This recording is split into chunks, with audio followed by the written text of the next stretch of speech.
Hello and welcome to Lights Out and Away We Mow number 2. This is going to be quite a tricky episode to film because, against my usual impeccable sense of timing, I somehow scheduled the start of this series literally at the end of the lawnmower racing season. So there are no races to speak of, there is no mower racing footage to show you. So if for any reason there is any racing footage in this video, it's because I've rehashed it from a previous one. Look out! So a bit of outside the box thinking. I've decided to make this video basically about my journey from literally ground zero. I have nothing. Oh, I have one thing actually, which I'll come on to in a moment, but despite this one thing, I have nothing. No experience, knowledge, recognisable skills, patience, very limited budget, workspace. I could go on of the things I haven't got. Anyway, so I'm starting from zero, apart from the one thing, a key ingredient that I do have, and that is the mower. I am the lucky owner of a Wheelhorse B111. I own this through some really fun circumstances, actually, which I will talk you through. It might only be fun to me, but I'm going to talk you through it anyway. I was in the middle of a team endurance sim race a few weeks back, absolutely ripping it up. I think we were on for a win, mainly because of my personal performance and speed. And I got a phone call from your friend and ours, Ricky Big Mac McGough, and he said to me, Marcus, stop what you're doing. There is a Wheelhorse chassis for sale on a popular online marketplace for just £60. On hearing this, I very carefully drove the car back to the garage so we could do a driver swap and I could safely remove myself from the cockpit and go and make a call about said mower. Sadly, by the time I had done all that, I got a message back saying the mower has already sold. So that was that. Or so I thought. Ricky Big Mac McGough had only gone and bought the thing for me and was on his way to go and collect it. I mean, what an absolute legend. A couple of weeks later, I went to watch the Double 4 with the West Midlands Lawnmower Racing Association, and there it was. There was my Wheelhorse waiting for me to collect, load in the car and bring back to its new home. And therefore, I have a starting point to get cracking on my mower adventure. So, after loading the Wheelhorse in the car and making the long journey back home, the only place I could put it was in this shed 74, which, albeit a reasonably spacious space. Does that even, that sentence doesn't make any sense, does it? Spacious space. A reasonably large area. It's not very well equipped to hold what is basically a small tractor. So, my first job was going to be to clear out shed 73 to make it into a proper mower workshop. And that's where this video really begins.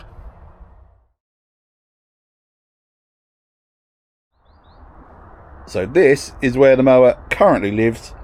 As you can see, not ideal. So we need to move it to in here, which is even less ideal at the moment because there's not enough room to swing even the smallest of cats. So today, I'm going to be emptying all this out and setting it up as the mower workshop.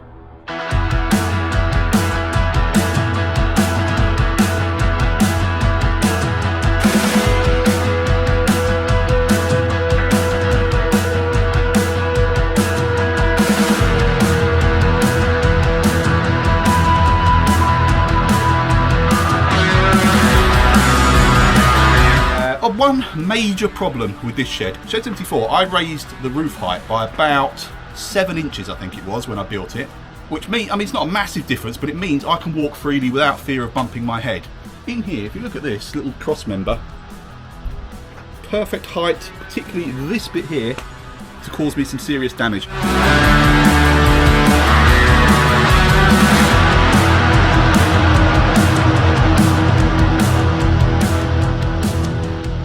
I'd say that worked pretty well. Obviously, you won't be able to see me very clearly because all the light's behind me, but maybe if I go... I've concentrated mainly on the back half of the shed, because once that's all cleared over there, that's where all the tools and bits and pieces are going to be, and Jason is predominantly going to live in this area here. Annoyingly, you can see I've had to bring a load of crap temporarily back into this shed. So it's more full than I wanted it to be, but still, again, I don't think you can tell from the video, but there's plenty of space down here. Do you know what? I referred to Jason, and I don't think I explained Jason Momoa. It quite simply is because my daughter is well into Game of Thrones at the moment, watching it for the first time, and apparently Khal Drogo is quite simply the finest thing ever to set foot on planet Earth. And Khal Drogo is played by Jason Momoa, and I referred to Momoa, and she said, "Do you mean Jason?" And that was it. It was stuck. That was boring, wasn't it? Anyway, onwards. I think we're ready to bring Jason in. Oh, my flip-flops come off. Got it trapped under the wheel. Right, he's not light. Ooh.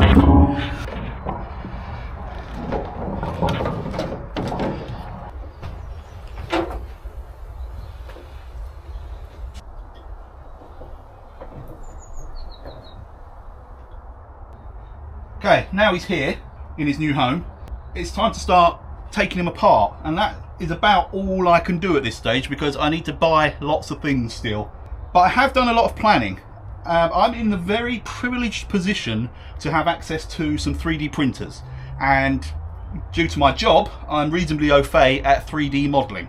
So whilst waiting to get the mower and doing my research, I did actually recreate Jason in exactly 1/10 scale, and then, in accordance with the British Lawnmower Racing Association handbook, modify him to race prep again within 1/10 scale. So I could do a lot of trial and error with how the drivetrain is going to run. I've designed a hand clutch system and various other things. So a lot of the preparation I've managed to do on computer and in miniature.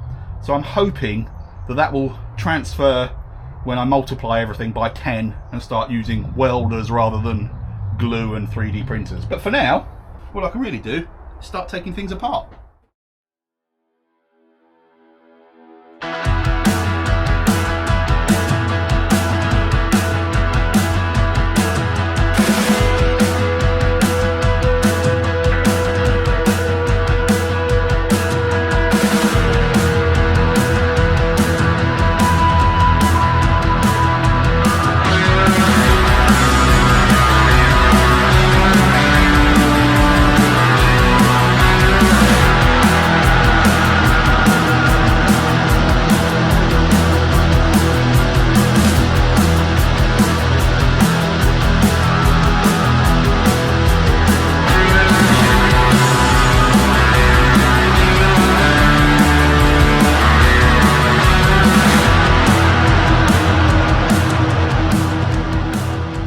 So it's going pretty well. I've got most of the front end off, as you can see, the side steps, and a few things that I don't know what they were for, but I'm going to assume it was part of the cutting deck.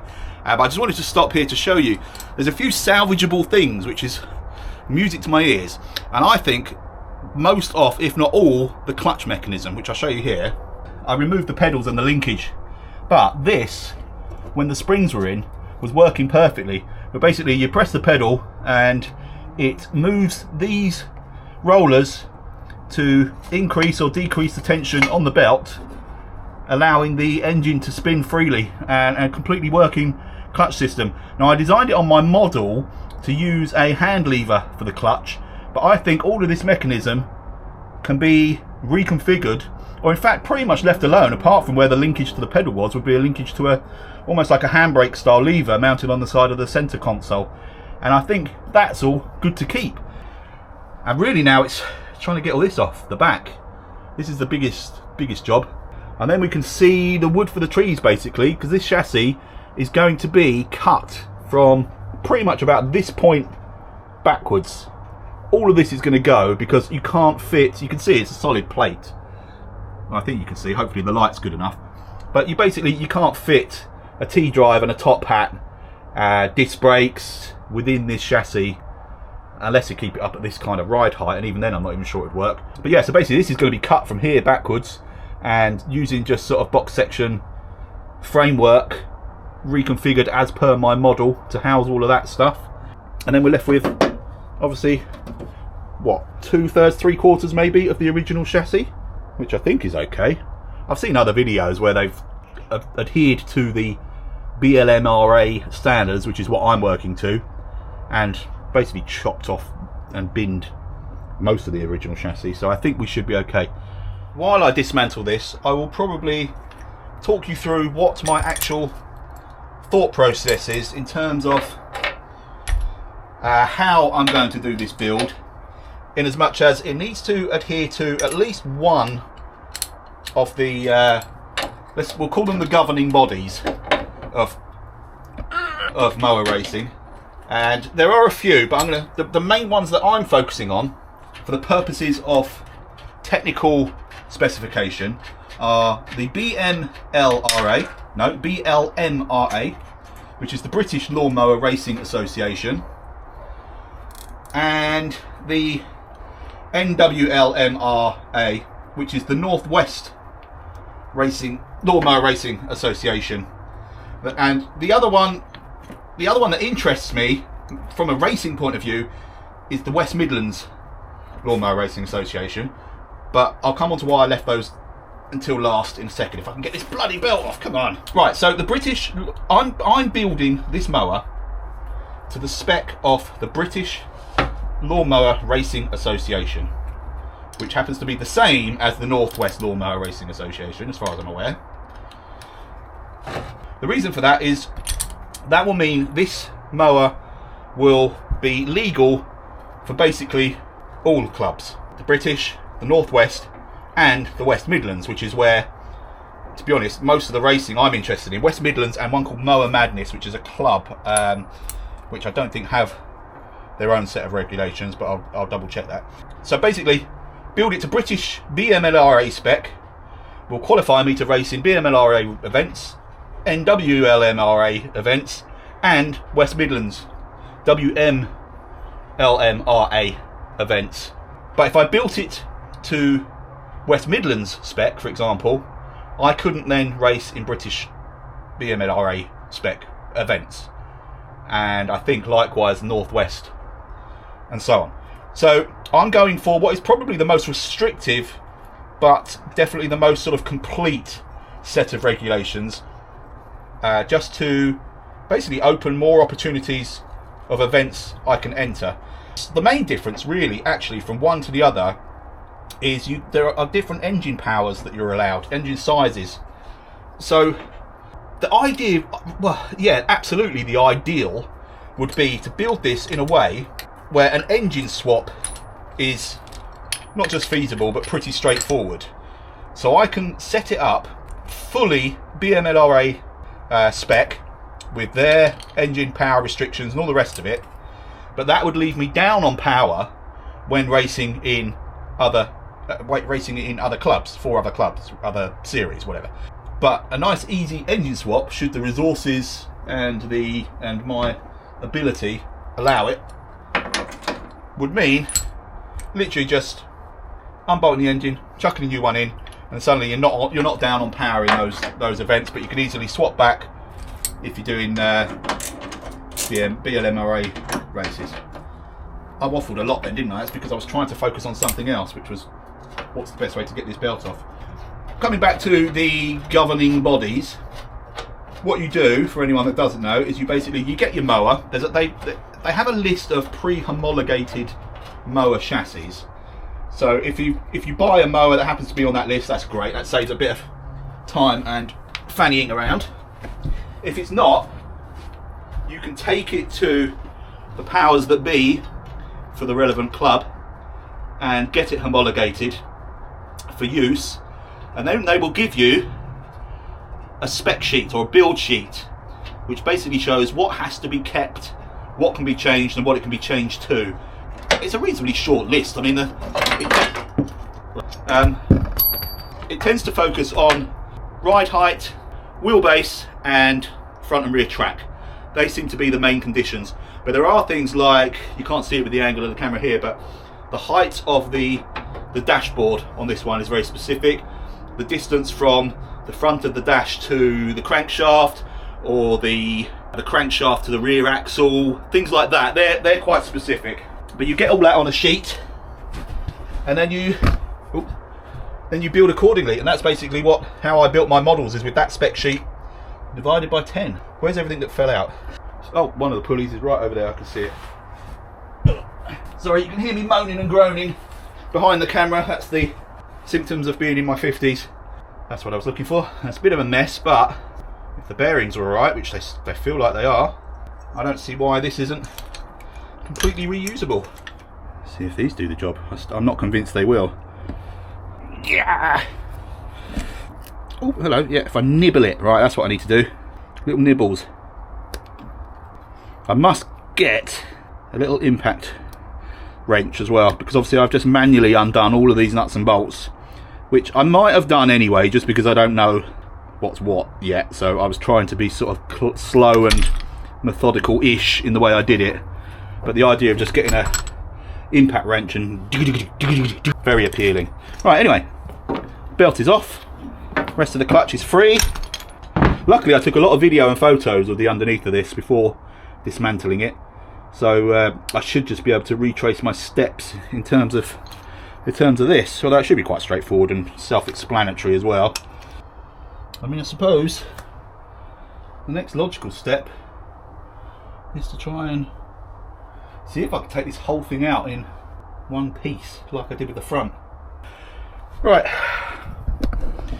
back to the time lapse.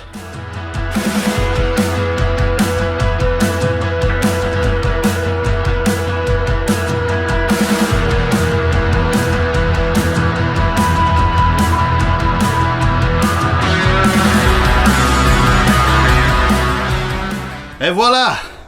I'm left with the chassis. I need to remove the fuel tank and steering column and some of those little bits from underneath that I think were predominantly for cutting deck. But the rear axle, pulley, gearbox, wheels are off. Front, likewise, all still in one piece. I'm not sure how much to dismantle that, but I've got a feeling these are of use to people that are running junior races, because there's even less modification you're allowed to do. That rear section obviously is in serious disarray, so that's no good, but the wheels and pulleys might be okay. And we've got bonnet, side steps, pedals, some of the linkages, loads of nuts and bolts and pulleys and whatnots. Here's the dashboard underneath. Ooh. Steering, that's all going to come out. These are all just bolted in, so literally it's just a case of unbolting some of these bits, and I've got basically the bare chassis ready to start preparing for reshaping, welding and building up. So that was a good day's work, I reckon. And on that note, I will thank you all for watching. Let you know obviously that the plan is that these will be race videos at some point, but as mentioned earlier, for anyone that's like me that's starting out, I'd have loved loads and loads of these videos to call upon for, well, it might be a lesson in what not to do as much as what to do, but every bit helps. And I've watched as many as I could possibly find multiple times, and I'm still craving more information. This whole thing is a massive learning thing for me, and I'm loving the education that it's providing in terms of understanding things that I never did mechanically, and hopefully that will stand me in good stead for not only building it but maintaining it and improving it as the season goes on. But anyway, that's it. I'm going to wrap this video up now. It's gone on far too long. Thank you all so much for watching. The next one, hopefully, will be the opposite of what I've been doing, and we'll start building back up again. So, see you then.